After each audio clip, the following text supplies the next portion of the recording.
Hello, my name is Maymuna Lucille Sar, and my topic will be on human sex trafficking in Atlanta. Usually, in the past, I would have chosen to talk about abortion just because I knew more information about it, and I had friends who had abortion in the past and have told me their experience. However, for this project, I wanted to do something different, and I wanted to challenge myself more with research, and I felt like human sex trafficking in Atlanta was a big issue while I was doing this research. That's something that I learned. Also, I learned the definition of human sex trafficking, the impact it had on the victims, and why young girls were choosing to join human sex trafficking.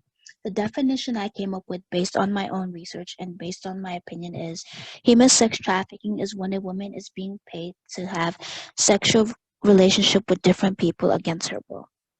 One of the challenges that I faced when I was doing my research was in Atlanta at the time. The law was very weak when it came to punishing these people that would pimp these girls out. They were only charged for a misdemeanor, had to pay a $500 fine and no jail time, which, in my opinion, when I was reading it, it made me really upset because as a female, if I was in this situation and these people that would pimp me out were not being charged with a felony, I'd feel as though justice was not on my side and I wasn't being served my rights as a citizen because these people which are the pimps are using these girls against their will. They're selling them to other people as though they're objects rather than human beings. These girls are not being protected when they're having sexual encounters with their pimps or other people that they're sleeping with. They're not using condoms, so these girls are more likely to have all types of diseases like STDs, HIVs, herpes, and other STIs. And also, with a misdemeanor, in my opinion, it would get thrown out easily. While with a felony, if you're charged with it, especially with the people that pimp out these girls, they'd be charged as sexual offenders, which that is what they are essentially. And I feel that if they're being charged with a felony, I would feel as though these girls are going to be more safe and protected because they're going to be able to get the treatment that they deserve. Some of the archival documents and academic articles that I looked at were Combating the Prostitution of Children, a case study, Selling Atlanta's Children, America's Dirty Little Secret, Deborah Richardson Oral History, and Human Sex Trafficking in America, What Counselors Need to Know. All of these documents and academic articles that I looked at were essential to my research because it helped me build my case and figure out why it was an issue in Atlanta and how it affected the victims, and it made me understand the topic a lot more. The first research that I looked at document Combating the Prostitution of Children, a case study. It looked at ways to reduce human sex trafficking in Fulton County by supporting the victims and getting them the treatment that they needed. And also, with this research that I did, I also felt that if these girls are not getting the treatment that they need and they're going to jail instead, they're more likely to come out and start the cycle all over again. Selling Atlanta's Children was another article that tried to push the legal system to take more of an action and punish these people that were pimping out these girls rather than putting the girls in jail.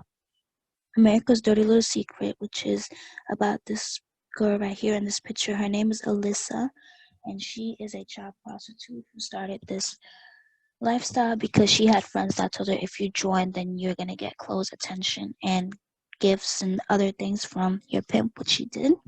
However, in the end, she was able to leave this lifestyle because her mother and other advocates for human sex trafficking were able to get her the treatment she needed.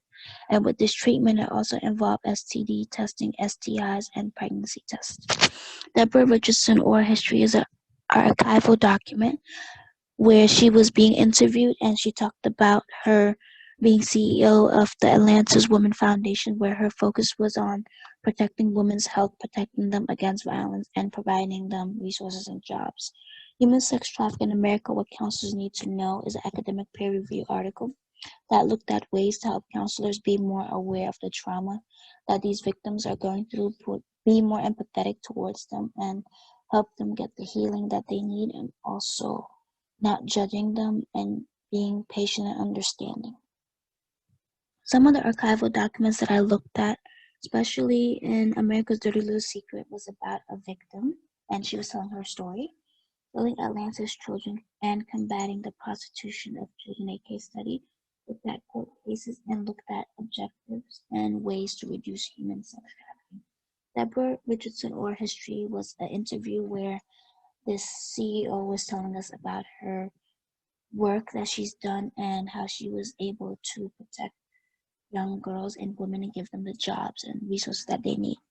And the other academic article that I looked at was Human Sex Trafficking in America, What Counselors Need to Know, was helping counselors be more aware of the trauma that these victims are going through and be more sensitive when it comes to discussing certain topics. One of the theories that I found when I was doing my research was the socio-ecological model. This looked at ways that girls were being pressured to join this type of lifestyle based on the surroundings and environment they were in.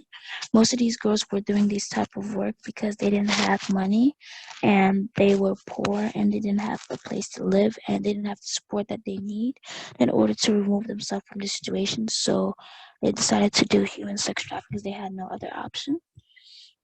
And another thing that I learned was that the child's development, especially their brain, especially them being young, they're more vulnerable to abuse because most likely the people that they're sleeping with and their pimps are going to be older and they know that they're young, so they're going to target them. And these girls are not going to be able to say no most of the time, and they're going to think it's acceptable when it's not. One of the public core competencies that I looked at was policy, as I've stated before. It was very weak when it came to punishing these pimps. They were being charged with a misdemeanor rather than a felony, and these girls were going to jail for these crimes even though they shouldn't be the ones going to jail. And also, these victims deserve to get treatment and support. Another public core competency that I looked at was social/behaviors.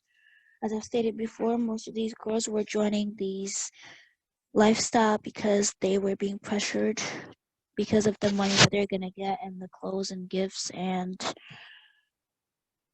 another public health core competency that I looked at was understanding data usage.